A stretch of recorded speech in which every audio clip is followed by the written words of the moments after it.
Hey guys, back again with another video for the channel. As you can see, I have a special guest on the channel and I cannot wait to let her introduce herself, and she have a very special testimony for us. So stay tuned guys.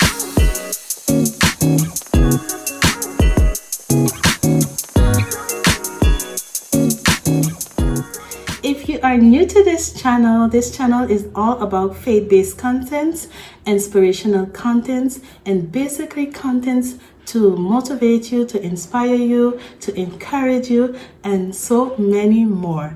But as you can see guys, I have a special guest on the channel, and if you are new here, do go ahead and click on the subscribe button down below. Also click on the notification bell, that way you can get notified whenever we post brand new videos. And if you are coming back, we say welcome back. So on the channel, we love to say who you are. Introduce yourself. Hi everyone. My name is Rebecca, and I'm Patrick's cousin. So it's Christine's husband. Okay, we family. Yes, yeah. Yes. Let me first off introduce myself. What I do. I'm an artist, a visual artist, and I've also done teaching art to children, to adults, and also to people with special needs of disability. Nice. But my story doesn't stop there. My story really begins with mental health, mental illness, and so I'm glad that Christine have me on to share this testimony with you. It hasn't been an easy journey, but I thank God for where He's brought me from. So I was diagnosed with mental illness, which is anxiety and depression, but it's most closely towards the anxiety, and depression kind of eventually had kicked in. Wow. I would say that I struggled over the years battling with anxiety, but in the earlier times when I was going to school, university, I had a good support system, the church, and things were going well at that time. And then things took a bit of a turn when I moved from Canada, where I was going to school, from Montreal to Toronto, and then from Toronto to England, and then right back home to Saint Martin. Wow. Yes. You move a lot. Yes, I have. My testimony, as hard it is to share, is something I have to share. The reason is because there are so many people out there who are struggling with mental illness and struggling with depression. Mm-hmm. And for me to tell my story of how God has brought me through and still is helping me through day by day. Mm-hmm. So I have to first say, a few months ago, before I came back home, I was in the hospital. I was admitted because I didn't know how to cope with the anxiety. It was getting too overwhelming. I had a hard time just trying to calm my thoughts and calm my mind down. And so it took a journey through a lot of anxiety, panic attacks, and but in those times that I was going through the panic and anxiety, I was getting up every day and moving forward. As much as people were telling me, you're strong, you can get through this. Wow. Because they said that once you're able to get out of bed and you're able to take a shower, you're able to do this and do that, you're good. There's some people who are mentally ill to the point that they need to be taken care of, and my fear was that I would have had to be that, taken care of. But thank God for the mercies of God that it happened, that the Lord has brought me through. It had been a very difficult journey, a very, very challenging journey. When you look back and I think of where I am now and the time that God has really helped me through, I had a lot of support in terms of friends, I had people that I could always call, or they would call and follow up with me and let me know things were going to get better. At that time, I just felt like I had no hope. I felt like this is how life is going to be like. Things are not going to change, but little did I know that God had a plan for what my testimony or what I was going through. So I just give God thanks for that. But one thing I wanted to share is that I know if anybody's watching and you're on the island of St. Martin, mental illness seems to be something that it's a bit of a taboo. And we think of it as there's a stigma around it where people feel like you're shame or and what True. And another thing too is that we look at it and say, oh, it's obey or or someone did something to you. Yes, that's the first thing we that's the first thing that we learn. But the thing is, a lot of us struggle with mental health issues. But not everybody develop a mental illness. So mental health could be you're stressed at work, you're angry, you're sad, but you're able to kind of cope and you get through the day. Mental illness now comes in when you can't cope with the pressures, and not to say that you have to. In the beginning, I felt that I was weak. Why is this happening? Why can't I cope? And what I had to learn to undo was that it's an illness. It's just how it is. It's just like if you take medicine for diabetes, you would take medication for your mood, so that you could change your mood. So what I wanted to share is it is by sharing your testimony, saying, you know what, I think that's what I'm struggling with. Sometimes people who struggle with mental illness, they don't understand what's happening. They just know that they feel sad. They know that when they get up in the morning, they don't feel like doing anything. They have little ambition. There's no pleasure in doing activities, or like before, you just feel like, the excitement of life is not there. And so I had to learn that my journey was a process, and it still is a process. It's not too long ago that God has brought me through. So anyone out there who, if you're on the island of St. Martin, and you're going through something, try to see if you can find somebody that you could trust, that won't judge you, And the reality of that, those numbers are very small. There's not much people that I would know, or you would know, who struggled with, or who can help you. Let's say that, because it's hard to understand. It's difficult to say, but I don't get it. But the reality is there is hope, and things is not how I look back of where I come from. I'm not where I used to be. I'm not where I want to be at times, but I'm not where I used to be. And I thank God for the tools and the strategies that I'm trying to learn to deal with, with mental illness. A lot of times when you go through mental illness, there's a feeling of condemnation. There's a feeling of guilt. There's a feeling of shame, because you feel like, why can't you just cope? And those are just, it doesn't have to be who you are. It's just, it seems to come with the nature of the mental illness. It's or like maybe a package, right? Yeah, it is. Yeah. So what I wanted to share is get support. I'm not sure about how much mental health support there are on the island, but if you're struggling and you're probably, even if you don't know if it's a mental illness, and you find that you need to talk. One of the things I had to learn was to talk. I'm an introvert, so when things bother me, I keep it inside and I won't talk, and that's not healthy. So it's so important to really talk and just share with someone, and just begin to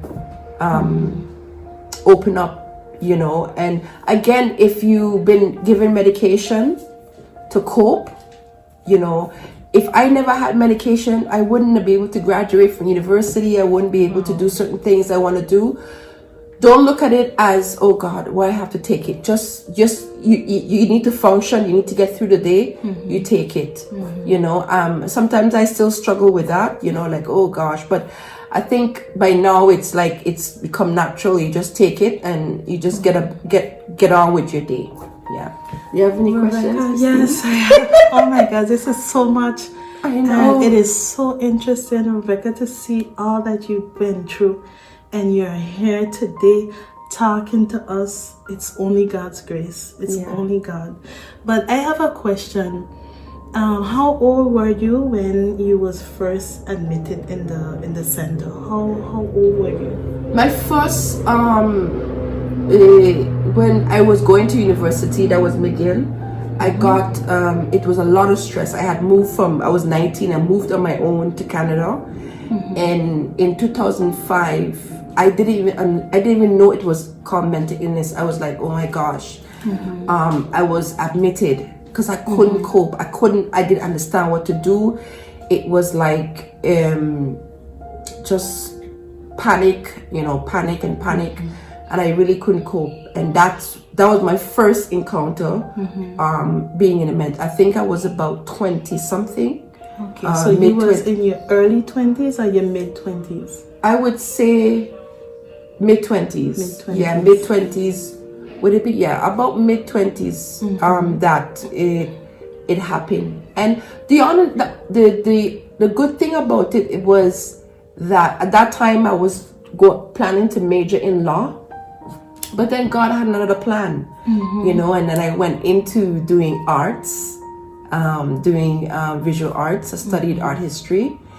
And it was a wonderful journey, you know, over the years of teaching children art, teaching, you know, doing so many great things for the community when I was in Canada, and also even developing my artistic skills as well. So, beautiful. Yeah. Nice. But Rebecca, let's go all the way back. Let's do like a flashback. What triggered that? Because behind each story, you know, it always have a beginning. What triggered that? I would say my childhood had been one which is amazing. I had a good childhood, but also I had a very traumatic childhood where one of my family members struggled with mental illness as well, and seeing that person, you know, throughout the day was very challenging, because what was happening at that time was I was young and I was exposed to that kind of environment. So I developed a trauma because I saw that person try to, you know, commit suicide or end their life, you know. So at that time, when I was young, I don't know how I got through those times, but I never had counseling. Okay. You know, but that the trauma with that that I was going through, it wasn't dealt with. You know, and a lot of times you might look at somebody who is struggling with mental illness and you would say, oh, that person, why don't they just buckle up their shoe, you know, or get up? If somebody broke their leg, you're not going to tell them to get up. Easier said than done. Yeah. So the thing is, that person that's struggling with the trauma have not been able to express what they feel or what they've gone through, and so they live that life of trauma, and sometimes it affects the chemistry of your brain and the way you see life. You know, you see life differently. So imagine as a child you encounter something dramatic. You begin to start thinking life is dramatic. You begin to see, you don't look at life as a place of opportunities or experience. You see it as, you know, oh my God, it's too much. So a lot of times when and this is something I want people in St. Martin to be very careful of. I know in St. Martin, as much as you see a lot of people on the street where they look like, the word is bum, we call them bums, or you look at them and you say, but you know, they just want to be on drugs or what. Nobody decides to get up in the morning and say, I want to be a bum on the street. I want to be a sex trader, or I want to be, sick mentally. Nobody asks for that. Circumstances happen that in a person's life, there are people who deal with trauma differently. Some people drink alcohol. Some people would use drugs. Others, women. We all somehow struggle with some form of mental health issue. Wow. You know, but it never come to a point where it's mental illness, where you realize that you're struggling to get out of bed. You're struggling to cope with the pressures of life, or to deal with the demands of life and so on. So what I wanted to urge people in St. Martin is to take a good look at people that you see on the street. They just because a lot of them, they're out there, we all see them, we live around them, you know. Sure. And they ask you for, oh, can I get $1? You don't know. You don't know their story, you don't know their pain. And so it's really important for us to have a different mindset on that, because we're living in a time now where with the pandemic and COVID, people can't get out of their house. So now you begin to see things differently, because now you say, wow, this pandemic, I can't stay in, the pressures is too much. Sure, so we're struggling now to keep our social connection. We're struggling. And to me, it gives us a sense that now you understand what those people who are struggling in their own trauma go through. Because we're if you think of it, this is a trauma. The pandemic is a trauma. For some, it's, they can't leave their house. They have OCD. They're afraid if they go out there and they talk to somebody, they'll get, contaminated. So this is something that we need to really be careful of, and just to support people, to support those who are going through it. Yes. I think, honestly, when I share my testimony and I talk, it brings healing. I agree. It does, because I remember in 2005, I got better. I went back to school, everything, lived on my own, and I was like, I didn't want to deal with that part of me. As much as I was taking my medication, I never wanted to talk about it. I never wanted to deal with it, because to me, it was like, oh my gosh. But one of the things I need to really understand is you come through it. There are many who probably have not. Some people have taken their life, and some of them are still struggling. And sometimes it's not that you're struggling because you're weak, it's just because you don't have a helping hand. So this statement says, no man is an island. We all need each other. And one of the things I have learned through my experience, and I'm still learning, is to reach out. Like I try my best as much as I can, and to reach out to people. So even last night I was actually praying and saying, and the Lord was saying to me, do you know how blessed you are, that if I don't get Patrick, I can call this other person. If I don't get that person, I could call that person, and share what you're going through. How many of us can say, they could call a neighbor and say, well, I'm really going through tough times and I need help. And it's not help money, not money wise, but just there to support that person, exactly. Just to carry them through, because it's a season. I felt it was never going to end. And sometimes I still feel a bit unbalanced, but I look back and I say, that part did end it, and I came through. I came through to the other side. I'm here, I'm standing, I'm beautiful. Yes, you are. With your natural hair. I know. So, again, I'm really, there's some interesting projects I want to talk about, but I'll let Christine ask the question because I'm talking too much. Guys, she is just like Patrick. You can see they're related. They talk and talk. It's Patrick, I think it's time for us to go down, lad. It's hard to leave you, but it's a good thing. Don't tell Patrick I sit down, okay? But Rebecca, tell me. It's only now I'm really understanding the difference between mental health and mental illness. From what I understand, mental health is like, for example, if, okay, today I got up, someone stressed me on the job, or, you know, I lost my wallet, but then after, when the day ends, I go to sleep and I get up the other day feeling much better. That's mental health, right?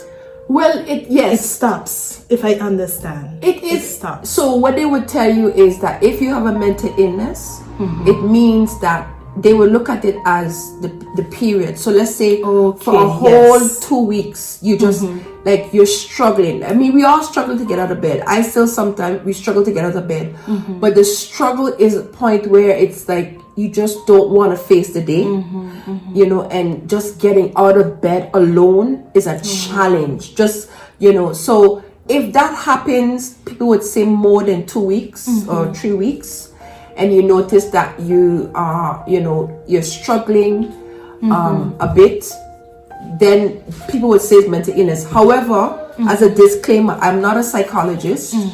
How I do have, of course, experience and also a bit knowledge. But the best thing to always, when you feel, is to talk to someone, you know, or consult your doctor. Because to be honest, there are a lot of people who may have, so there's different spectrum. You have mild depression, then you have moderate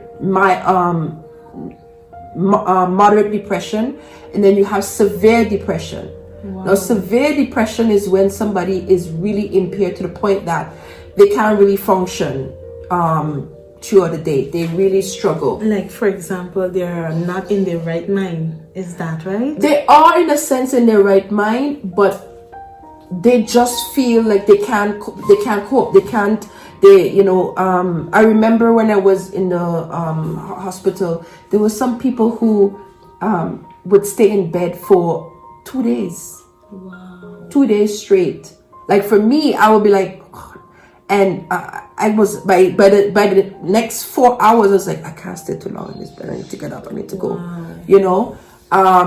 So all of that, I was like, there were some people that were, I don't want to say worse off, because I don't want it to sound like I'm privileged. Because when you're suffering with mental illness, it's just you're experiencing it the same way as someone who's severely depressed. The whole point is you're going through something, you know, emotionally, or it's trauma. So what I wanted to share is that it can be debilitating to the point that you can't really function. And it happened to a point where, for me, what people will call is high functioning depression people. So there's some people who are high functioning depression. They're going to work, they're getting up, going home, but they're suffering with depression and they don't know. Wow. They don't know that, you know. And another way of doing that is having someone, a counselor, to talk to, so they can listen to the thoughts, that's like the way you're thinking. So there's a lot of people who are really high functioning depression who are working, but then what happens is when they finish work, they just want to go home and sleep. They don't really, you know, there's no excitement, there's nothing that, you know, you feel like you want to push to move forward. So that is basically you know, high functioning depression. And I think for a while I kind of was a bit so, because I would still keep going, I still keep moving, you know, but I wasn't getting the support or the counsel or the therapy, you know, that I would need.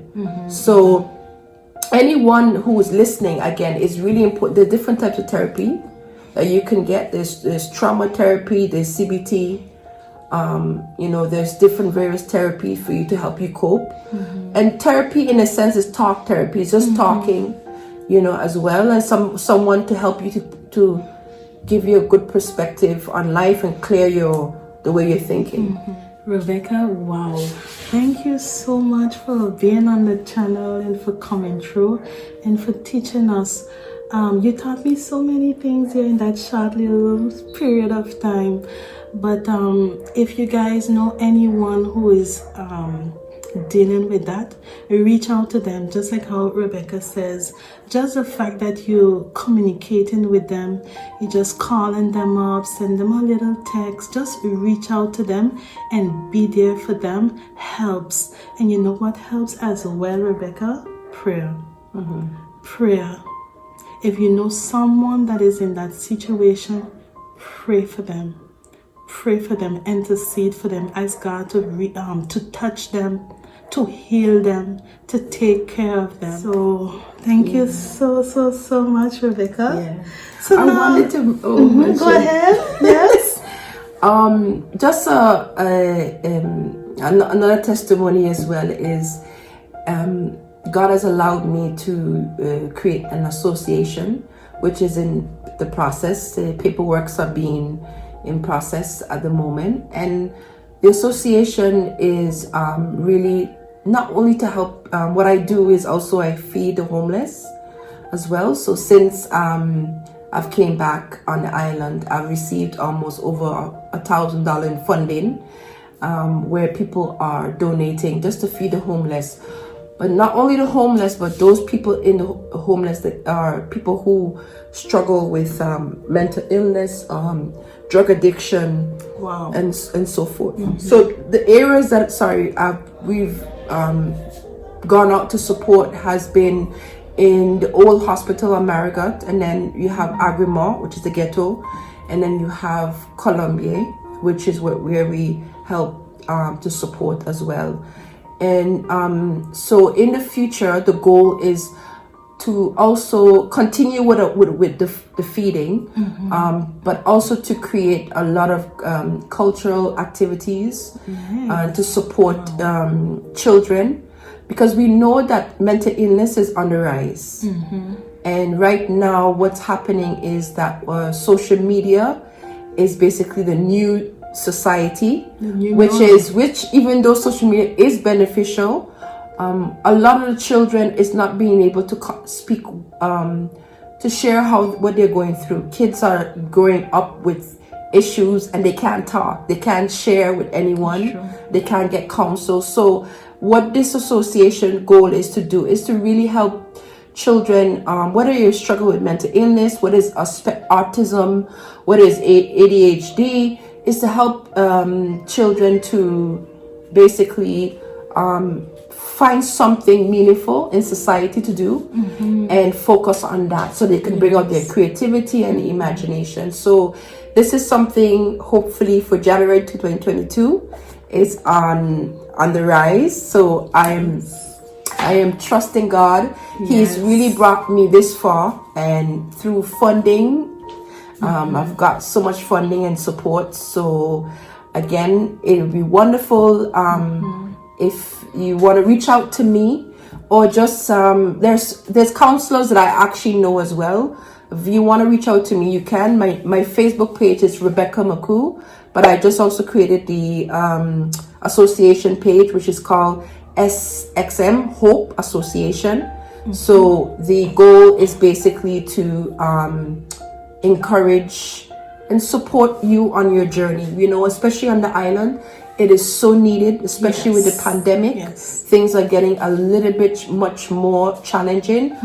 But as Christine and I, we are believers, and we need to trust God in the midst of whatever we're going through. In the Bible said that though heaven and earth shall pass away, my word will remain. So hoping that in the midst of all of this chaos, in the midst of the pandemic, God will continue to see us through. And I'm hoping, even for me, it's a journey. Mental illness, it's a journey. And one of the things I have learned from struggling with mental illness is that every day is a day to live in the moment. Every day is a day to say, God, thank you for this day. Thank you for the opportunity this day brings. Whether it's good or whether it's bad, there is something that you learn through every experience that you have. And truly, honestly, I am getting to a point where I'm just learning to appreciate moments. Moments that you don't create, they just happen. Those are blessing moments. Where it's negative, also that could be a blessing, because for me, my mental illness was negative. You know, it's something that, and still a challenge. It's still a challenge. But then if it took a period in my life, which is not my whole life, just to bless one or two people, it has to be worth it, because I know the pain. I know the pain of dealing with mental illness. The feelings, those strong feelings of hopelessness, those feelings where you feel like things may not get better, you know, but take it day and day out, one at a time. Day and day out, one at a time. I continue to go out with friends, you know, people who you know you could talk to. Don't stay home. Try to get engaged. Try to get yourself out going, because the moment you're staying home and you're there in your mind and your thoughts, and I know what that is like, it's not going to take you a good place. So it's so important to, you know, go out in the community, whether, you know, we're living in a beautiful island, go to the beach, you know, and so on. But most importantly is a lot of times I thought, once I'm on an island, I would never be sad. I would never be, what's the point in being sad? You're living in paradise. Don't believe that. We are human, and we get sad like anybody else, and it happens. So there are days when I'm like, oh wow, look at this beautiful coconut tree, and there are days when I feel like all I want to do is go to sleep and don't wake up to face the day, you know. So again, thanks again, Christine, for having me. And you're welcome to send a message to me on Facebook. My first name is Rebecca, that's Rebekah. Last name is Maccow. Just message me if you have any questions about, you know, or you need support, or you just need encouragement, or, you know, you need someone to be there to listen to you, what you're going through. I'm here.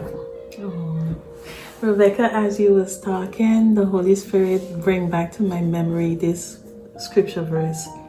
All things work together for good to those who love God. Because look today, look you're here, look you're well, look you're able to come on the channel, to come to talk to us, to bless us with this beautiful testimony.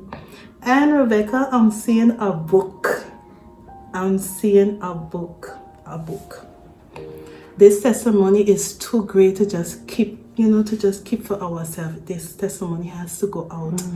And if you're out there and if you're suffering with this, I pray that this testimony may help you in all ways, not even in some ways, but in all ways. Never forget, guys, to live, laugh, love, but above all, Rebecca, live. Thanks, guys. And like how we like to say on this channel, never forget to live, laugh, love, but above all, I don't Christine. She's telling me like I know it.